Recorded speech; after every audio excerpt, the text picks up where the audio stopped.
right, you're on the arms room with Glenn and John. All right. Yay.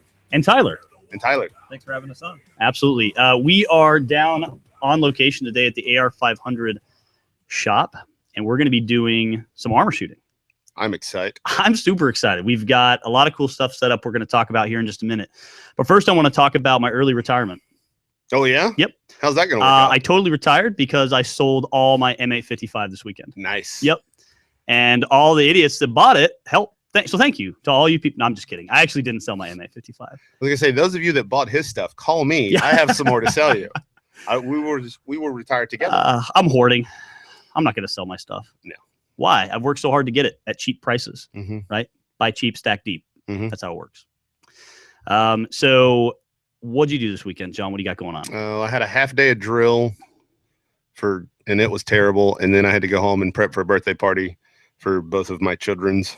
And then Sunday we built a new playground in my backyard, basically. I'm going to come play in your playground. That's sweet. No homo. No homo. Hey, I said no homo. Slight homo. Okay, just a little bit. A little bit. That's all right, though. It happens. I got the opportunity this weekend to play Mr. Mom the entire weekend. I'm glad to see that you maintain your sanity, but I did notice a few extra grays in the sideburns. Yes, there, my sideburns may have popped out a few extra grays. I will tell you this. Here's something I learned this weekend. My wife is 10 times more incredible than I thought she was. All right. Well, I could have told you that. All you had to do was ask. It is literally a time from before you wake up until after you go to sleep. That's when that job actually runs till. So big props to my wife, who is home now, but was out of town for several days off hanging out with her sisters and her mom and some friends and stuff. So good for her that she got some time off, but holy cow, a lot of work. I did everything I could to occupy my kids, which actually was a great time because I got to spend 3.5 straight days with my kids. But we went to the zoo, we went to the lake, we went to the park, we went to a movie, we watched my new favorite show on Netflix, which is Swamp People. Oh, holy crap! Shoot the gator, dude! You do so well at that. It's mush mouth, awesome. Man. Yeah, mush mouth, mouthful of bumblebees. Is that guy your uncle? Because he looks a lot like you guys related. Don't worry about it. Okay, it was a really cool show.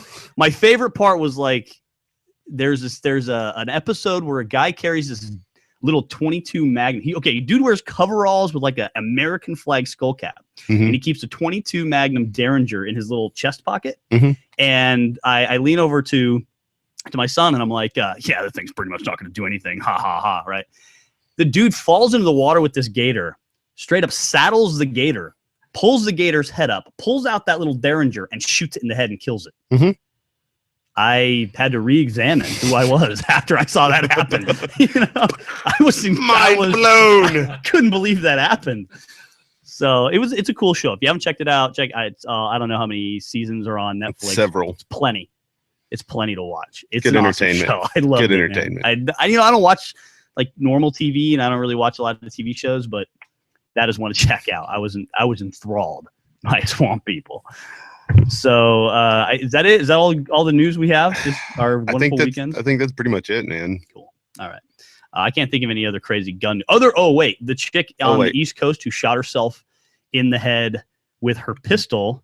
That was I think it was in a flashbang. I don't know. It was a bra or some holster. Other kind of bra. Yeah. I'm not gonna condemn the flashbang, but some kind of bra holster. She was readjusting it. I think she was violating safety rules, is what she was doing. Several. Because there's only really one way you get a gun pointed at your head and then fire it. I think there's a couple of firearm safety rules that might have to do with those particular incidences. Just saying. Yeah. Just saying. I mean, I hope that her family is okay and coping with it, but yeah. My whole saber-toothed tiger theory, right? Yep, pretty much. Yeah. That's another show. Yes. Another show. All right, so let's get on to this because this is going to be a good time. Let's do it. Tyler. Tyler is the owner. Yes. And head tester of AR500. Lean your mic a little bit more. There you go. Thanks. Get closer. All right. Get close to it. I promise it doesn't stink like mine did before the show. No big deal. All right. So, so you're the owner and kind of what else is your title? Because you're kind of everywhere with the AR500. It's everybody here is kind of multifaceted. So I do a lot of our marketing. I did a lot of our initial design and development. We have more people on our team now, such as Daniel, who helps with development. We have a couple guys on it now, but initially it was kind of my idea to get things going in the steel sector. So I'll stand a little closer. Yeah, there you go. Get closer to your mic. No big Don't be deal. afraid of it. No big deal. So what sets, I mean, here's a couple things about AR500. First of all, we've had you guys on the show before. Right. It's been several months, but back then we talked about why people should own body armor and some of the considerations and some of the different levels of body armor, you know, what the difference is on all the levels of soft, what the difference is with all the levels of hard, what the difference is between, you know, steel and ceramic and the different types of carriers and trauma pads and Kevlar and all that kind of stuff. We talked about all those different types of armor. So what we want to talk about today is kind of a couple of different things. One, we want you to introduce us to your new 3+, which no one else is doing, right? Very few people are. Very few. 3+ is an industry term, and we'll dive into that in a bit. But it's Okay. Yeah, we'll explain what it is. But not many people have a 3+ offering, especially at this price point. So we're going to talk about that. We're going to talk about the Paxcon coating that goes on your steel plates. Because I remember, you know, back in the day, steel plates were like, oh yeah, they're heavy and they're cheap, but if you get shot, you know, you're likely to catch a bunch of fragmentation up into your throat type area. Right. And that was always something that we worried about. Well, Paxcon's been out now for a while, right, and that pretty much prevents that whole problem. So we'll talk a little bit about that. And then, of course, we're going to shoot a 3+ plate. And we'll talk more about that as we get to it. But we're going to do a live on the air, so there will be no refuting what happens. All right. And if something goes terribly wrong, Adam's going to slap the camera so that it falls down and ignore the screaming. I'm just kidding. It'll be fine. Don't miss. Why are you looking at me, fella? I don't know. So start with the 3+. Kind of tell us a little bit more about what 3+ is compared to 3. So 3+ comparative to 3, it's an increase in velocity. So what penetrates body armor is velocity. The faster the round is, the higher the chance you have of penetrating. So with level 3, you have a limit of 2,800 feet per second. With level 3+, you bump that up to 3,100 feet per second. When you do that, you increase the potential to defeat rounds. For example, super light, high velocity rounds out of a really long barrel, because you can get a 223 to penetrate level 3 armor at a certain velocity. All you have to do is push it fast enough, put it in a long enough barrel. Same concept as stopping a 308 round. For example, today we'll shoot it with a 308 AP round, the black tip rounds. Hardened steel cores and bullet composition combined with velocity change how armor stops it. So when you hit a level 3+ armor, you're really just stopping a higher velocity threat. Not quite level 4, but it's an in-between. And earlier I used the term industry standard. There is no NIJ 06 rating for level 3+. Level 3+ is really a designation that it exceeds level 3 rating to a specific threat level. In this case, 308 black tip being the primary round that we're stopping with 3+, in addition to any rifle round sub 3,100 feet per second. Now, how fast does M855 go out of a 16-inch barrel? About 2,800 feet per second. Interesting. So for everyone out there, you know, picking up the M855 because ATF's supposedly going to ban it, which they're not, but if they were going to anyways, it's not an armor penetrating round. It's not what it was designed to do. It's got a steel core penetrator and it's designed to penetrate light steel. John, is that correct? Yes. Because you know a little bit more about that than I do. Yeah, a little bit. It was designed for to defeat like the BMPs and some of the older Soviet vehicles that had a mild steel body on them, or the heavy aluminum bodies and stuff like that. And then it'll zip right through that stuff with no issues whatsoever. You know, M855, kind of ironically enough, is not really that good of a round anyway. I mean, it's not incredibly accurate. It's not incredibly efficient. It's a battle bullet, man. It's a battle bullet, you know, for a battle rifle. And it's not really, you know, how fast does M193 go as compared to M855? So we're talking about M855 being a 62 grain steel core penetrator and in 5.56, and M193 being a 55 grain full metal jacket in 5.56. About 3,050 feet per second in a 16-inch barrel is average. It's going to vary through manufacturer, whether it's federal or PMC. It can be upwards of 3,200, 3,300, depending on what you push it out of. If you're pushing it out of a 22-inch bolt gun, it has some velocity behind it. So the difference being, though, is a steel core penetrator of any kind is harder to stop than a full metal jacket with just lead inside, even though the M855 doesn't have all that much steel penetrator in it. But so those are the differences. All right.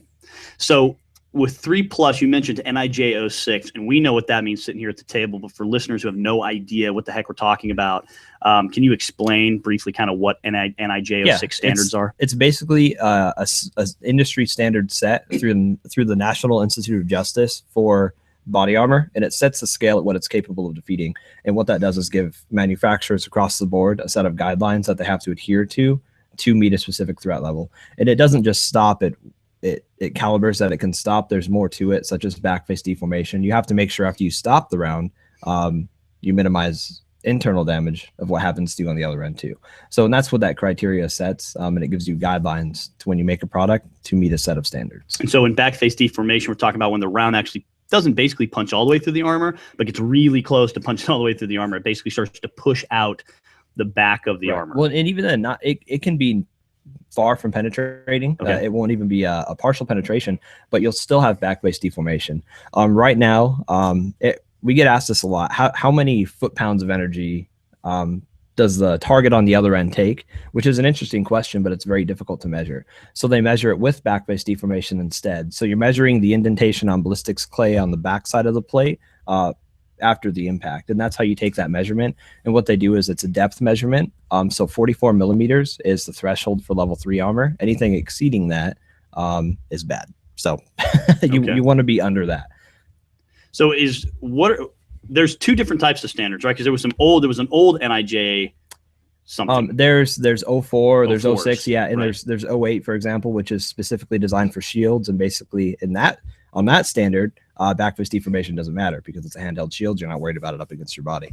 And basically it's reiterations and improvements and new criteria as it moves forward. But right now the current standard's 06. So it's important for people who may have armor that's older or may have armor that they bought or got sometimes from various different sources to check and make sure that it is actually up to snuff.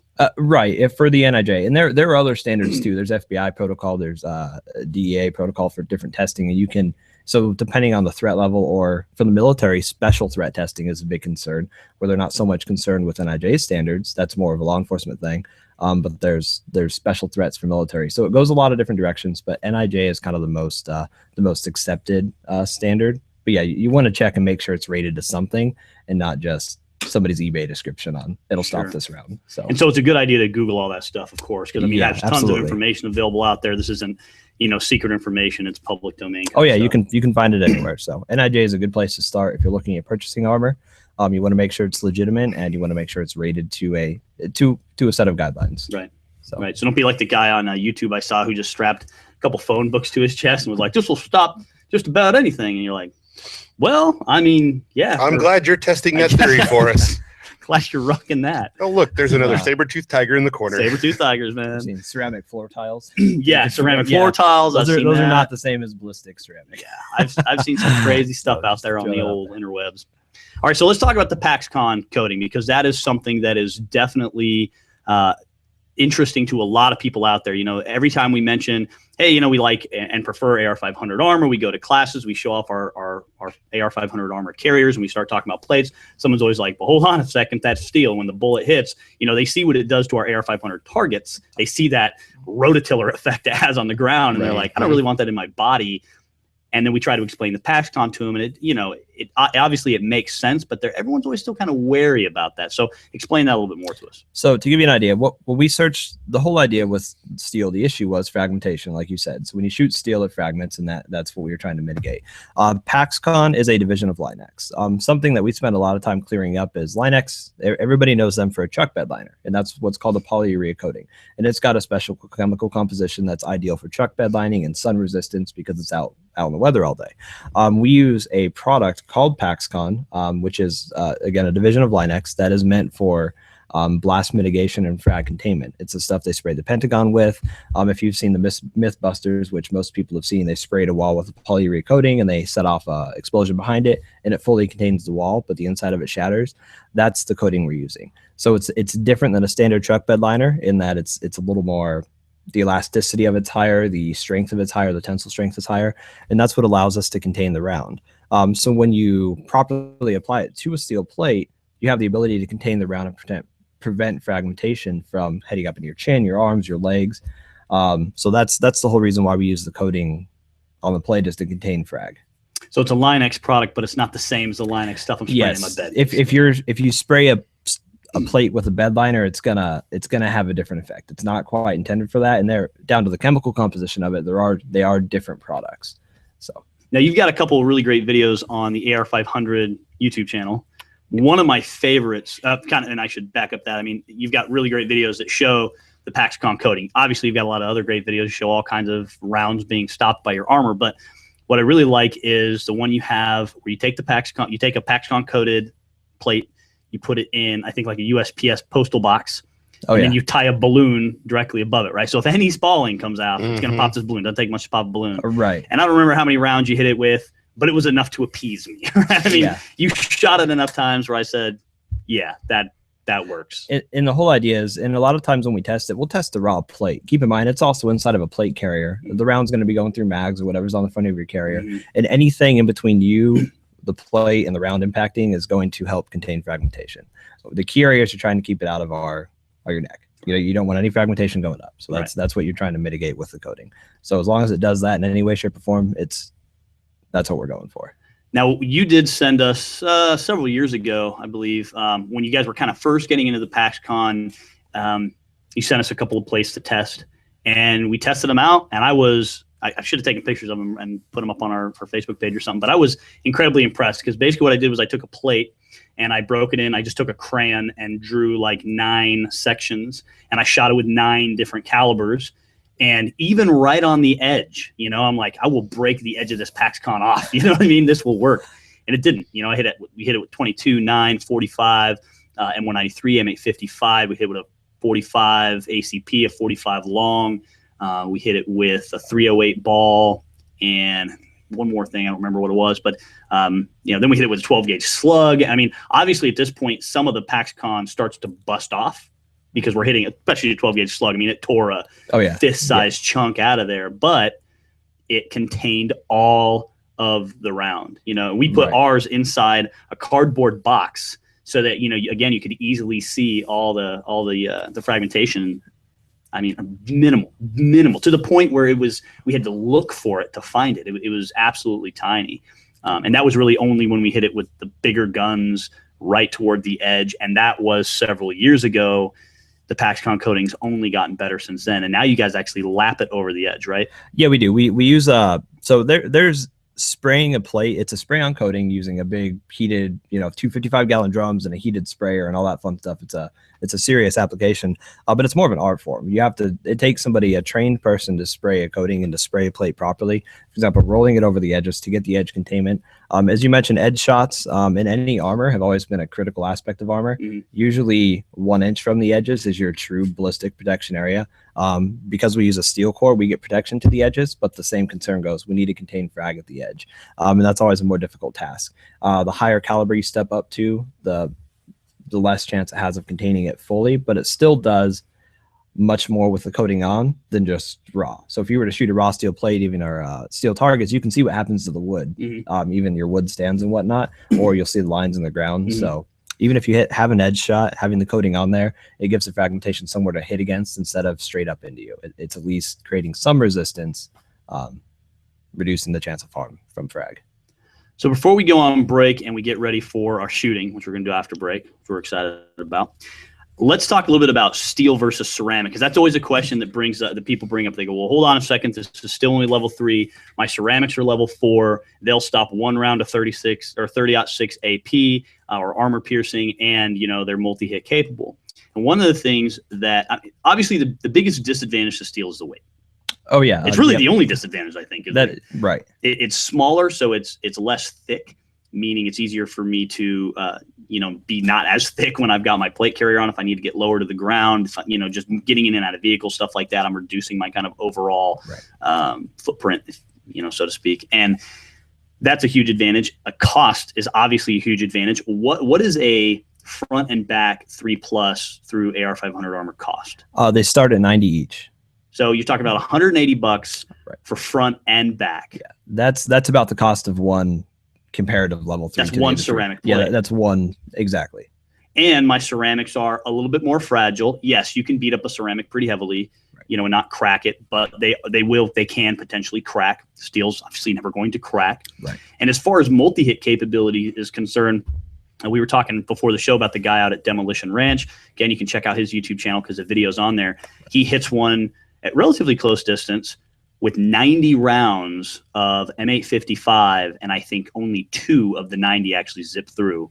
Right. With, of course, absolutely reduced velocity. And I think it was like, I want to say, was it after 50 or after 60 rounds? It was his third mag, so it was after 60 rounds. So after 60 rounds, finally 2 rounds zip through in some weakened areas. And it's like, look, no one's still going to be standing upright after taking 60 rounds of 5.56. Point being, these things are more multi-hit capable than ceramic plate will ever be. There's nothing in the industry like it. The multi-hit capabilities are outside of a realistic scenario. 60 rounds before you potentially have a chance for penetration is just not a chance. Yeah, not a chance. In your if you take 60 rounds in a 10x12 section, I guess you're doing pretty good at all hit your plate. But your guts aren't going to be doing very good. Right. Yeah, your lungs aren't working right. None of your soft tissue's really working. Right. You're just kind of like, yeah, you better be backed up against the wall. You're not going to be up on your feet. I can't even imagine. So we're going to take a break. We're going to get ready to shoot. When we come back from the break, we've got behind us one of your concealable vests. Yes. So this is an AR500 concealable vest. I've got one of these vests with soft plates in it, and honestly, it's the only concealable vest I've ever really used. It's actually concealable. It's a great vest. But we're going to be shooting a concealable vest, or carrier, I should say, with a level 3+ plate inside. Yep. A level 3+ curved plate with the buildup. So. Cool. And we're going to put basically about 20 rounds on it. 19. We're gonna put 19 rounds on it.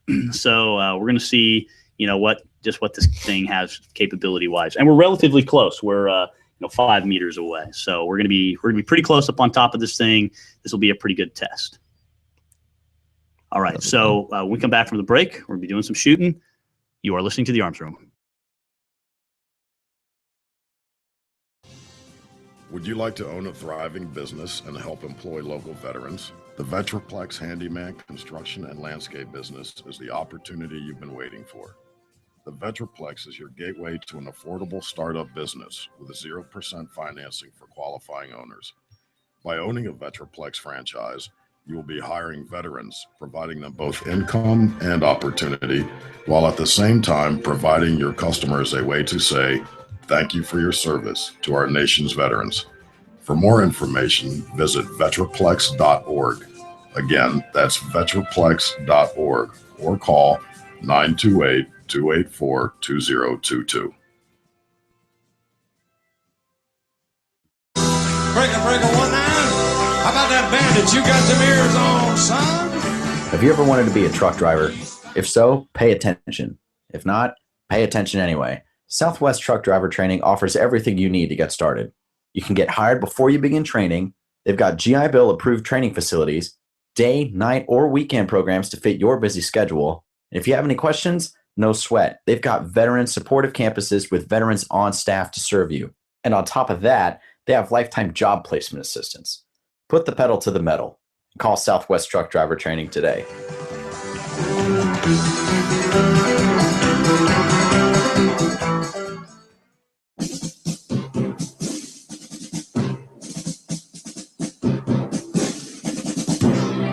Everyone's going to need an attorney at some point in life. I'm no different. Hey everyone, it's James from Vets On. Whether it was my last will and testament before deployment or my ongoing custody battle for my children during my divorce, I needed help, so I lawyered up. If you need help, I urge you to contact Capstrom Law Firm.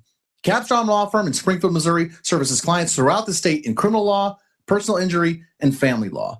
With over 13 years practicing law, Tom Capstrom understands both law and court procedures and how stressful they can be.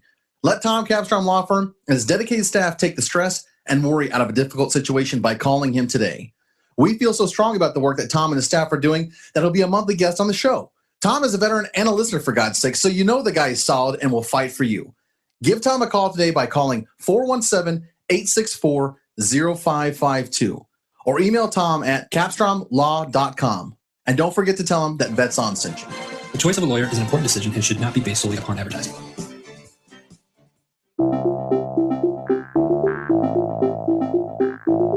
If you or someone you know is looking for a new job or career, you need to visit the pros. National Career Fairs at ncfairs.com. National Career Fairs hosts over 300 career fairs a year nationwide. The events are free and give you the perfect chance to meet some of the top employers in your area face-to-face. To find the nearest career fair to you, visit ncfairs.com. Again, that's ncfairs.com. What are you waiting for? All right, you're back on the Arms Room. Today we're with Tyler at the AR500 Armor shop, and we are in an incredibly unique room, Tyler.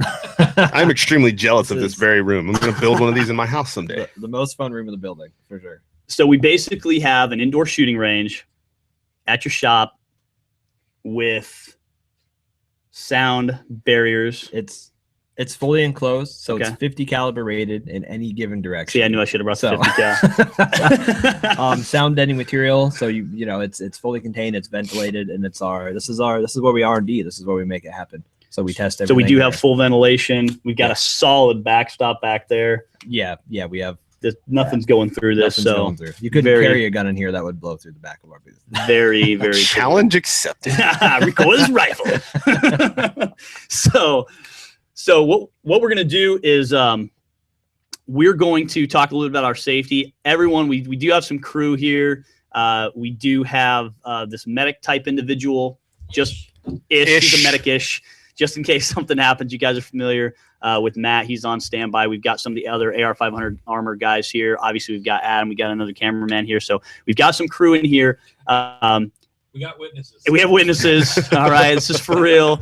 There's no faking this, and everyone's gonna have ear protection on, of course.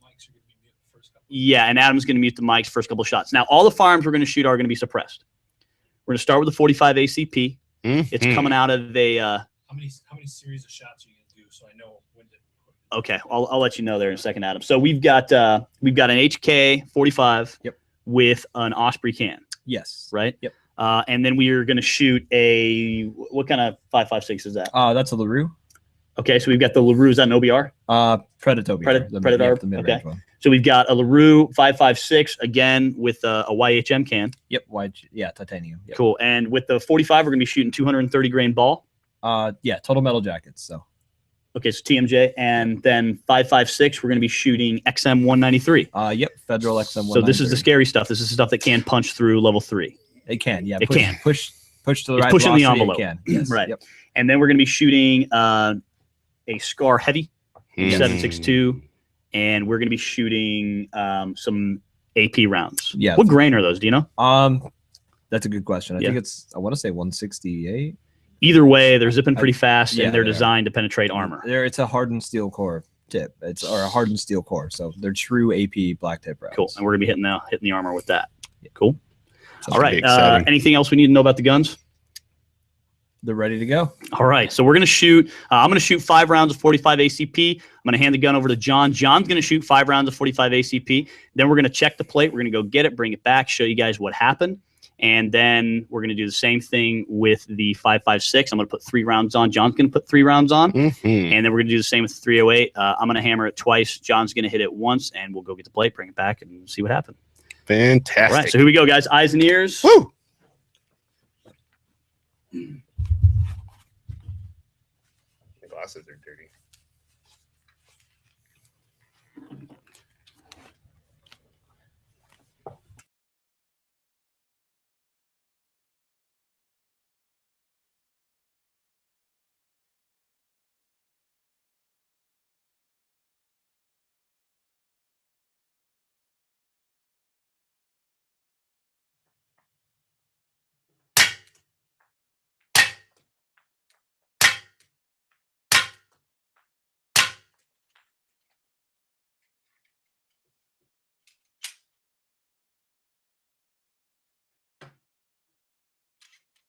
So that was 10 rounds of 45 ACP total metal jackets.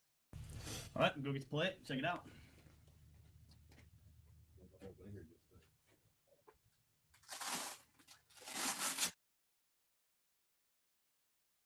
That was 10 rounds of 45 ACP TMJ total metal jackets.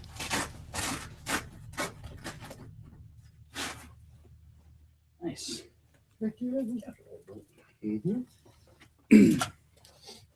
All right, Tyler. So why don't you explain to us a little bit about what's happening here? Yeah. So what you can see is the coating kind of just bubbles up. That's basically the Paxcon coating containing the round. 45 is a little bit larger projectile, so you can see the entrance, but it's just going to bubble. When you hit rifle rounds, you're going to start seeing it tear a little bit and get chunks come out, and that's normal because what you're trying to mitigate again is any fragmentation sliding up or sliding to the side and really hitting you in a vital area. So that performed excellent. That's exactly what it's supposed to do. The 308 AP round is going to be up front. It's a tough round to contain. There's a lot of energy, a lot of mass, and a lot of hard material we're trying to contain. So we're excited to show you guys today. Now we've got it in a carrier, so obviously that's going to help with some of that, containing of the fragmentation. But we don't have any fragmentation that's left here. No, none at all, none at all. So in the more rounds you take in a single area, you're using up the coating. It's it only has so much containment ability, but it's an outstanding product and it works. Out of 10 rounds, we put 8 of them, in a relatively small area. Two a little higher there, but everything was pretty much in the same area, and it contained everything. Mhm. And of course, on the back, we see, if we can see on the camera there, no back face deformation. Also, I'm going to bring the plate up so we can see a little bit. Kind of tell me, Adam, what we need to do. Good. So we can see where all the impacts were. We see that everything's contained. You can actually kind of see in there, there's a whole bullet in there. You can actually see like the entire projectile. And so what we're going to be doing at the end is we will actually be cutting this open. Okay, and taking a look. You'll see how much stuff gets contained. It's pretty impressive. So anything else we want to say about this, Tyler, before we go high speed and hit it with some 5.56? I think that's it. Short of level 3+ is just an increase in protection over level 3. So cool. Well, let's hit it with some M193 and see what happens. All right. All right, we're gonna go put this back in the carrier.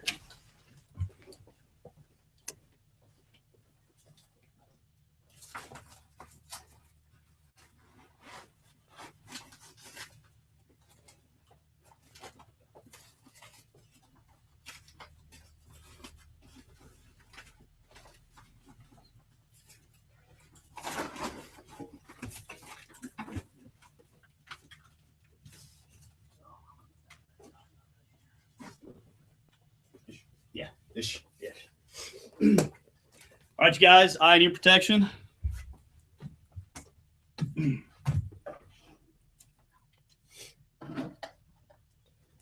this is rounds, or I think Glenn's going to fire 3 of a Federal XM193.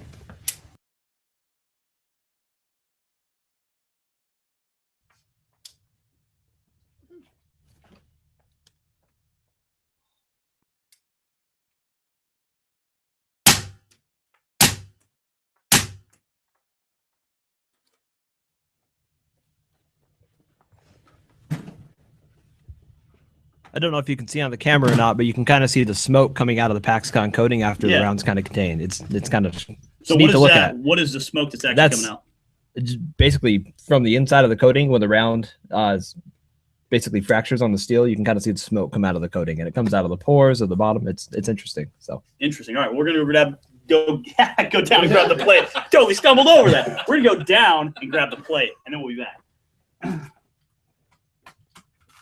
Yeah, as you can actually see as we pat it, there's like smoke and stuff coming out of it, or whatever that is. The whole time we're pulling it out, it looks like it's dying. Pull that tab.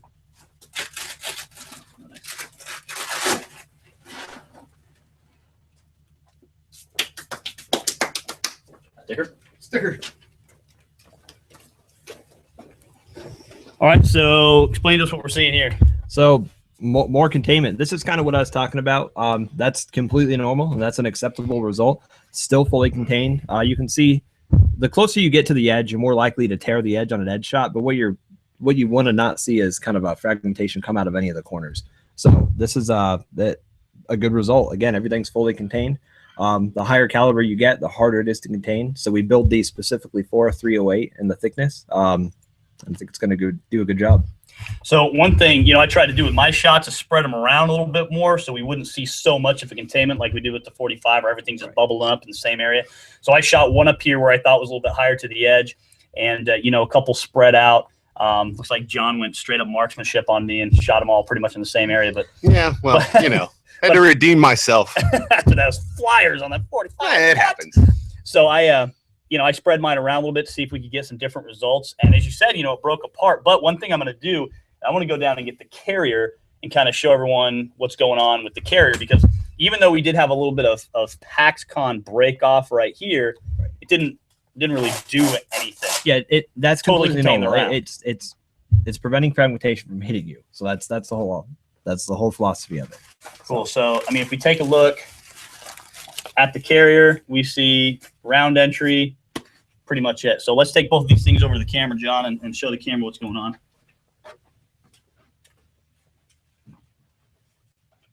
So there's our plate. You know, again, I fired some rounds. So I think I hit 1, 2, 3 here. John fired all his 3 in here. This is the one up toward the edge where we started to see a little bit of Paxcon breaking. It didn't totally pull it off, but it did definitely, you know, kind of push it out a little bit. And then John will show you the carrier. So you can actually see, you know, here were our 45 hits here, a couple 2, 2, 3 hits here, 1, 2, 2, 3 hit here, or 5, 5, 6 hit, I mean, and, you know, nothing going on. No spalling ripping out or anything, just a bullet hole, nothing that would have come up. Obviously, you can see up here on top of the carrier, set this plate down here. You can see up on top of the carrier, up where your throat, neck would be, nothing. You know, again, if you're still standing after taking 6 hits of 5, 5, 6 in that kind of, you know, concentric area right there in your chest, you're not going to be happy. You're going to be hurting. And right? you should probably start moving. But again, as we look at the back, right, no back face deformation whatsoever. And this hasn't compromised the plate at all. No, I mean, theoretically, every time you hit it with something, you do decrease the chance of performance on a subsequent round. Sure. And what another thing we would like to know on level 3, basically what we do is we use a harder ballistic core. Anytime you take something harder, you increase the chance of it being more brittle. And steel, it's different than ceramic, but that's why ceramic is brittle, and that's why it can fracture. It's so hard to the point that on impact or on contact, it can fracture. So every time you take a round on steel, you are hardening it to the point of it will eventually penetrate. For example, the M855 video earlier, after 60, 70, 80 rounds, you're hardening it to the point of you can get a penetration, it will crack through. But again, that's 60 rounds. 60 rounds. Yeah. So, and when you hit our level 3+, it's such a hard material, it can happen at a slightly sooner rate, but again, it's higher calibers, and it's outside of any realistic scenario that would happen. So. And, you know, another thing to note is if this was a ceramic plate, no dice. You wouldn't be shooting the ceramic after the first few rounds. Yeah. Especially in such a tight group, you'd be shooting the compressed backing. Which is another thing. Back to NIJ standards, shot placement is usually 2 inches apart from one another to meet the requirements, and and it's also not done from 5 meters. Exactly, it's done from a little bit further away. Yeah, so, quite a bit further away. Putting rounds on top of each other and any other armor usually is not good. Right. And, you know, so it's one of those situations where, okay, everybody's under stress, everybody's shooting, everyone's trying not to get dead. The chances of you taking rounds in an incredibly small area are, okay, relatively low anyways. But as you mentioned, if this was a ceramic plate and it had absorbed all those 45s or all these, 5.56s, all of them within a fist, game over. That plate is not going to be stopping anything. Yeah, and if nothing else, you're going to have fragments coming out the backside, which is bad as well. And here we have, quite honestly, a fully functional plate. Right. I mean, exactly. You would never recommend, of course, professionally that someone who takes around a 5.5 or takes around their AR500 plate continues to use that plate. But let's be realistic in a war zone. If guys are using this in a contracting capacity or something like that, or in a civil uprising type situation, or in a home defense situation, or road rage situation, whatever, like that crazy road rage incident that just happened in Montana. In whatever incident you're looking at, if you did take a round or two, your armor's still in the fight. You're still functional. Yeah. You have a much better chance of defeating subsequent rounds. Because, we've hit this thing at this point 16 times, right, and we have no compromise of the armor. We have no back face deformation. And, the worst thing we have is a little bit of Paxcon where I tried to put a round up higher on the edge just to see what would happen. And, it kind of did what we thought it would do. It broke away a little bit more because obviously it's not as strong there, but it still contained all the round. In fact, when John and I were down there opening up, Stuff's falling out of it. Yeah, some of the stuff was falling out. So I mean, not only did it totally contain all the round, but if nothing else, it kind of pushed it back forward a little bit and let it start falling out of that hole. So yeah, yep, pretty impressive. exactly.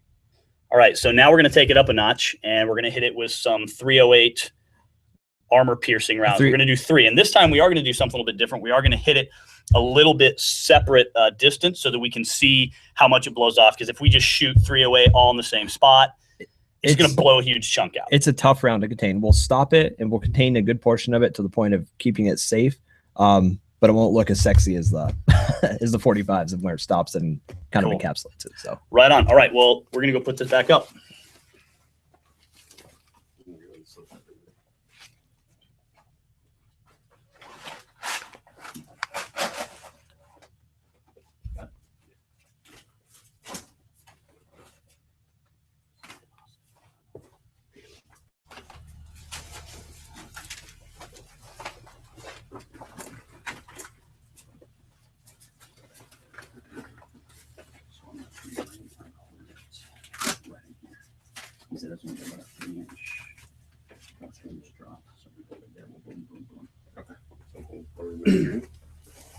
Yes, basically, yeah.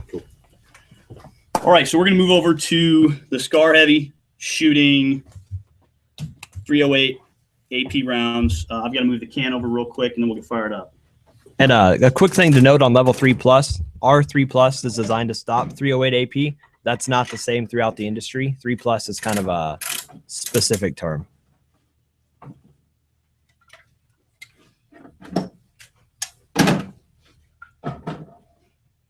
Almost forgot my ears.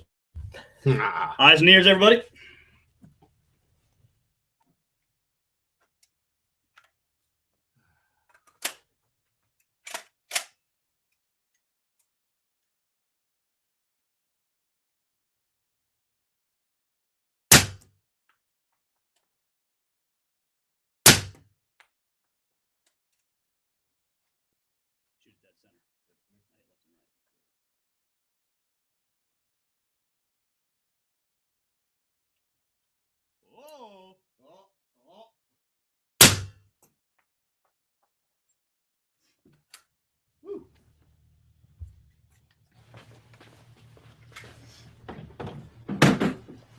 All right, go get it. That's fine. Yep.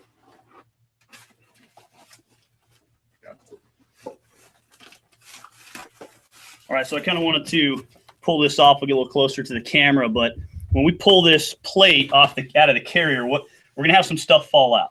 We're going to have a little bit of the fragmentation. And that's fragmentation. Yeah, you're going to see the fragmentation contain some of the coating. Hang on that part there. All right, so there's some of the kind of goodies falling out a little bit there. Nothing major, mostly Paxcon. Yeah, yep. It's going to stopping a hardened steel core round on there, traveling at 308 velocity it's a tough job. All right, so here's the moment of truth. All right. Dun dun dun. Oh, crap, went all the way through. No, I'm just kidding. That's not funny, bro. All right, so here is our plate with our 308 hits. We've got one. Again, I put one on the edge to see what would happen. I came over to the right and put one on the edge there, but it actually didn't blow out. And then John shot a dead center where we had hit a lot of the other stuff, and everything contained. That's on the back. No back face deformation at all. Nice and smooth. All bullets fully contained. So I'm going to bring this back over. We'll talk about it a little bit. Then we'll come back up and we'll cut it open just to show the carrier so everyone can see what's going on with that. Here are our impacts. Here, here, and here. And again, we've got nothing coming up into anybody's throat. Nothing up on the top. Nothing coming out of the top of the carrier. Nothing coming out of the sides of the carrier. Everything contained. Nothing in your face. All right, so I'll set that down. Bring this back over to you. All right, so tell us a little bit more about what we're seeing here. So basically, you're seeing how the coating contains the round. Again, the more rounds you put on a plate, the less effective the coating is. But we build it up to a special thickness for multi-hit performance. Obviously, we try to match the capabilities of the steel in terms of the coating performance. It's very difficult to get there without adding a bunch of weight and a bunch of thickness. We take it as thick as we can, and we build up as much as we can to kind of hit the medium between performance and weight savings. And usually we go for about 12 rounds of good performance and solid containment. And after that, it's kind of it's subject to velocity and the type of round. There's a lot of variables that come with that. But this is a great example of what it's capable of. If you were to have fragmentation, the carrier would be chewed up in every direction. You'd see fragmentation coming out the top and the sides, and that's what you're not looking for. If this were a ceramic plate in this many rounds, you'd see partial penetrations or complete penetrations on the back side of the carrier, which is obviously very bad. Right, that's what we're trying to avoid. So yeah, exactly. You said you guys go for containment of 12 rounds. Which is, yeah. We basically just hit, 19 rounds? Right. And we've still got 100% containment. 10 rounds of 45 ACP. Yep. 6 rounds of M193 5.56, and then 3 rounds of 308 caliber armor penetrating rounds, specifically designed to defeat armor. Right?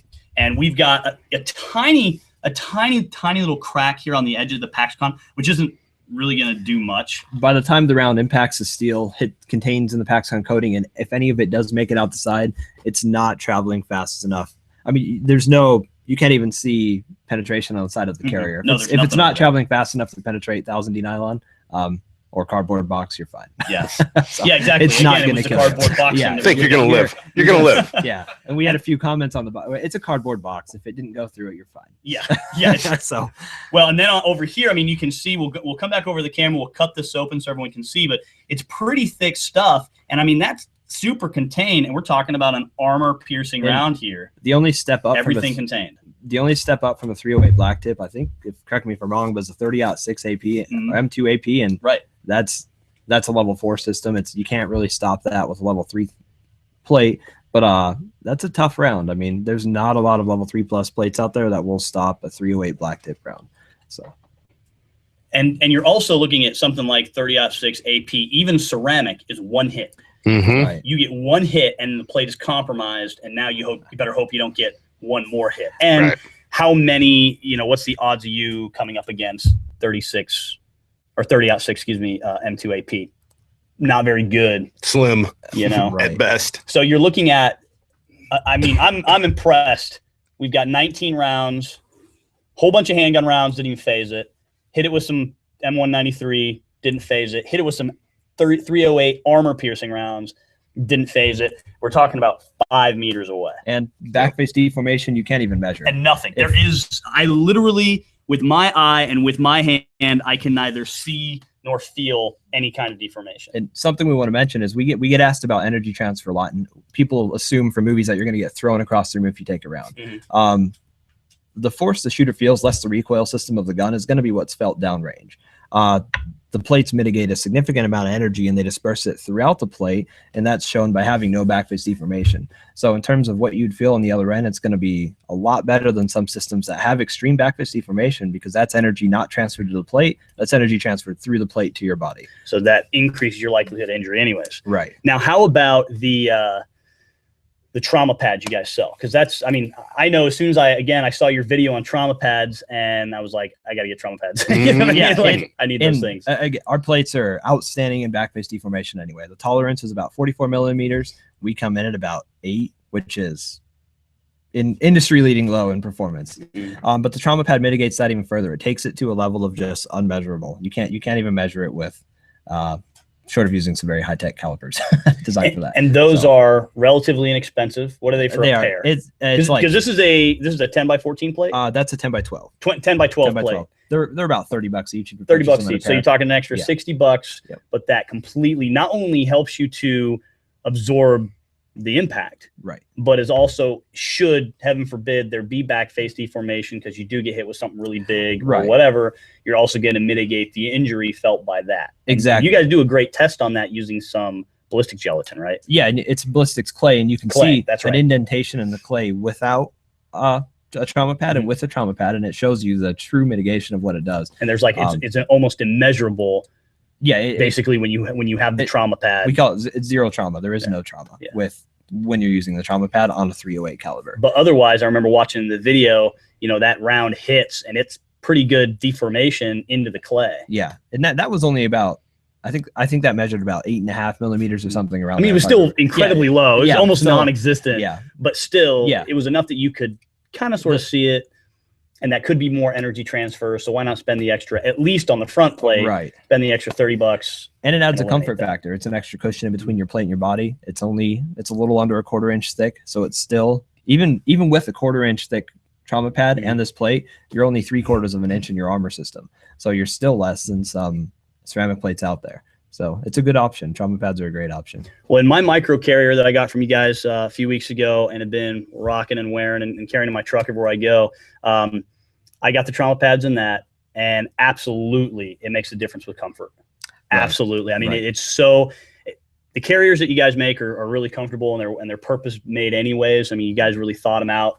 I like the way you guys do stuff because it's not totally just how much money can we make on this. It's like, can we make a product that'll last forever, and can we make a product that's comfortable for the end user? Right. And in this case, you know, these mini rigs are awesome, and they're already relatively comfortable. They've got mesh backing. They breathe pretty well. Throw in that trauma pad, helps keep that steel off my body, helps keep chafing down, rubbing down. Right. It's awesome. Really great. The trauma pads are definitely the way to go. So let's cut this thing open. When we move over there, John, I'll have you pull your mic over. Let's cut this bad boy open and let's see what's all contained. All right.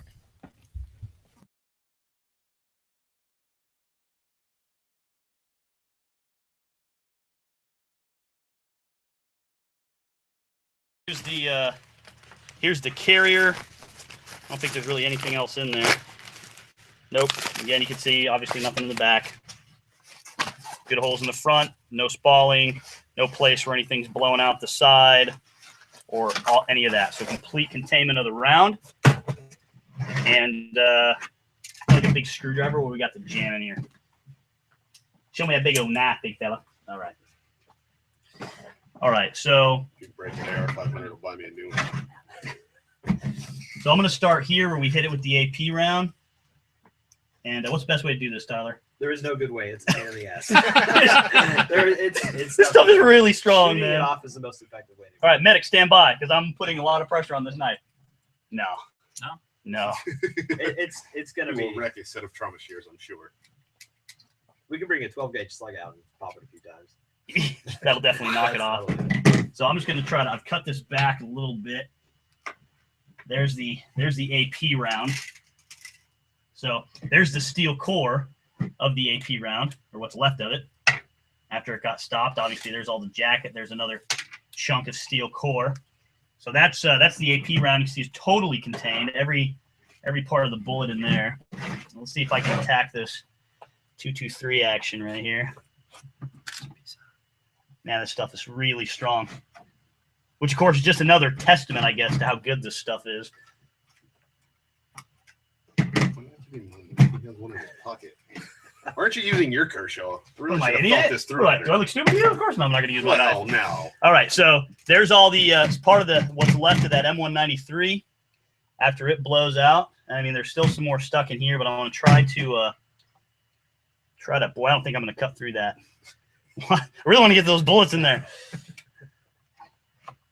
Here, they brought you another tool. Shove that in the hole and rip. Cool, an AR disassembly tool, armor's tool. Maybe. Move that sharp object out of the way. Okay, let me retrieve that. Thanks. This thing will cut better now. Man, that's easier said than done there, John. You want a hammer? You have one? I have a hammer. Holy cow! You guys are full of stuff. So I mean, practicing some blacksmithing today, I see. Yeah, pretty much. You can see just by the pain in the butt it is to get this stuff off. I mean, it's kind of another testament, really, to how good it is. See if I can get it from the other side. Is there a skill set to this? Tyler, is there a special? Oh, the 12 gauge is the special. Oh, okay. Yeah. So Tyler gets it off, he says, with a 12-gauge slug. All right. Can I bend your Tapco tool? That's fine. You need an extra set of hands on them? I mean, knock this thing back out and see if I can rip it a little. You're not gonna get that. Dude, I'm like a child with Yeah. with some kind of Christmas present. I really want to get into this thing. I ate my Wheaties this morning. Had a Cliff Bar for breakfast once. Man, there we go. Yeah. Oh, my goodness. Good job, Muscles. It's because he CrossFits. CrossFit.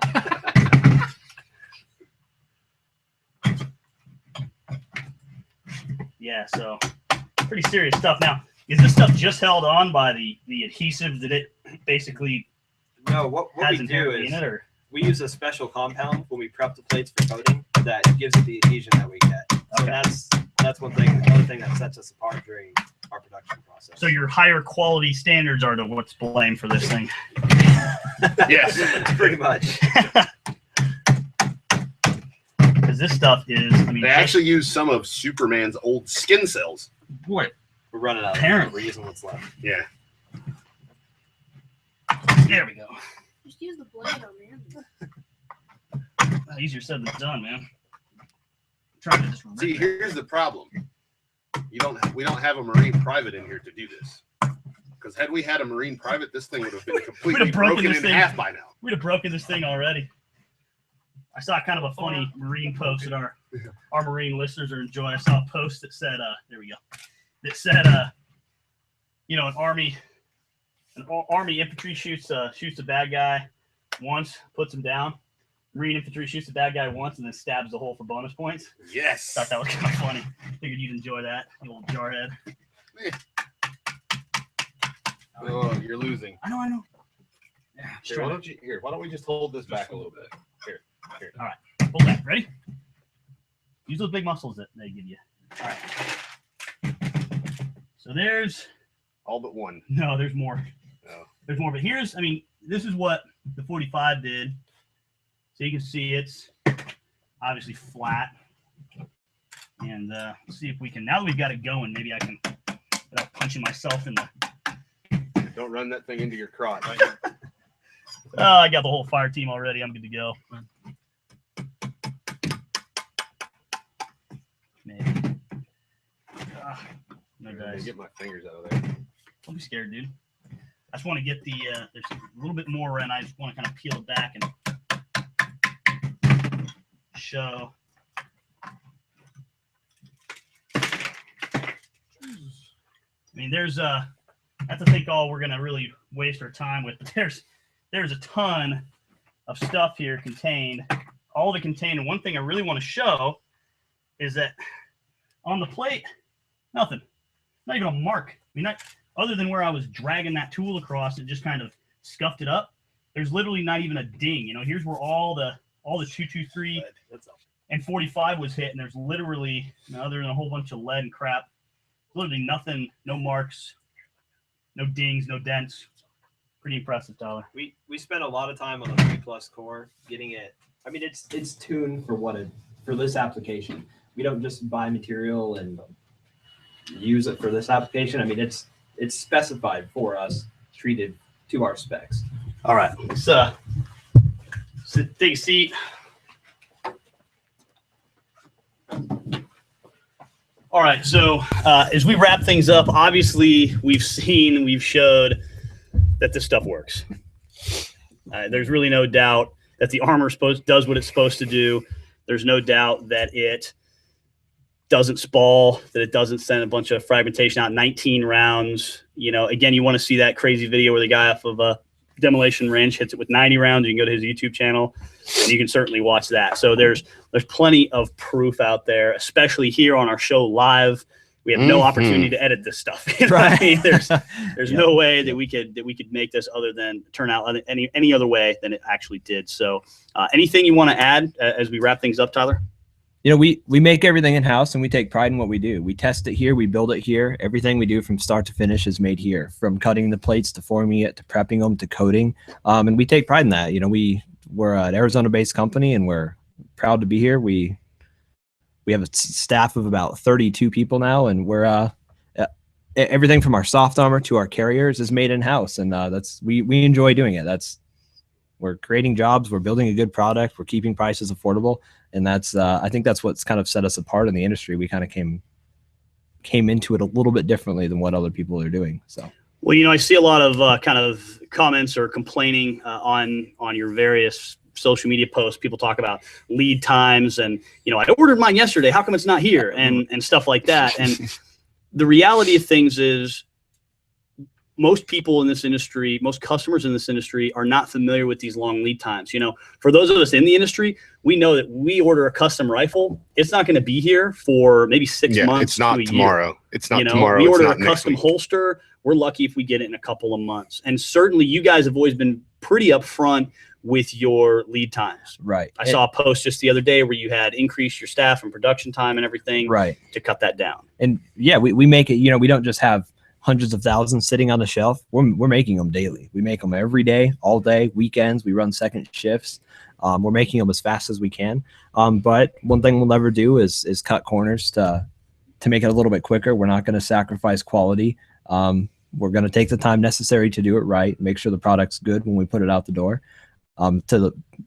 It'll be the best product we can make when you get it. It does take a little bit of time right now because demand's higher than usual, but it's all made here in house. So, and it does take time to make. So. And I can attest to that fact because we've seen the production line. We've seen we have seen the inner workings. We've seen the inner workings of AR500, and they are working nonstop. Yes. I don't think I've ever been here at anything. We're here all times of the day sometimes, and I don't think we've ever been here and haven't seen it in full production. So Tyler, thanks for letting us come into your shop and shoot. And it was awesome, man. We're glad to have you guys here. It's fun to do it live. It really takes all the you can't argue with it. Yeah. Plus it's less editing to do later, right? It's just one video. Here you go. It's what it is. So remember, the AR500 Armor is our show's primary sponsor and an advertiser on our show. Check them out because it's not just armor.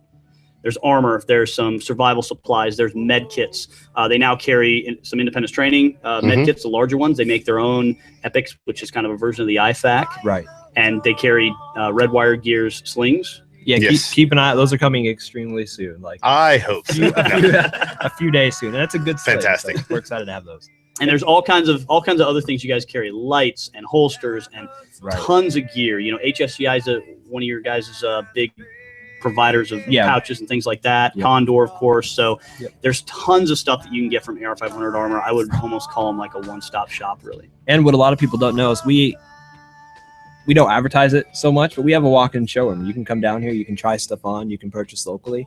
It's something we're getting a little bit more into, but come on down, check out our website, find out where we're at. You can stop in anytime and try it on before you buy it. See, find the plates that fit you, try on different carriers, and it's a unique advantage of living here is trying your armor on before you buy it. So. And I've seen that happen in the showroom. Can't tell you how many times where the staff here is helping a customer find the right carrier, find the right plates. So yeah, if you live here in Arizona, even if you don't live in the Phoenix area, it's worth going elsewhere, you know, driving, making that drive several hours or whatever and getting here so that you can check that out. All right. Thanks again, Tyler. I really appreciate it. And to the rest of the AR500 Armor crew, thank you very much. You guys are great support. You cheered us on. It was awesome. So next week we are on our new schedule. All right. Yes. And I am posting that new schedule this week. We've got some awesome guests coming up over the next 3 months. Really, really great guests. We're going to start next week on the 2nd of March with Daryl from SD Tactical. Nice. He's going to be talking to us about his suppressor kits and also about his Weapons for Warriors program. We had a chance to see him do some awesome things at SHOT Show that we'll talk about next week. So make sure you tune in next week. He's going to be a call-in guest, but Daryl is a fantastic guy. He loves his country, and he is really putting his money where his mouth is when it comes to that. So that's it. John, anything else you got to say? I got nothing, man. All right. If you don't own armor and you want it, buy it from these guys. All righty. Till then, stay aware, stay safe, train hard. You're listening to the Arms Room. Cause we are the prey. Yes, we are the prey. We'll fight you in name, the name of the prey. We are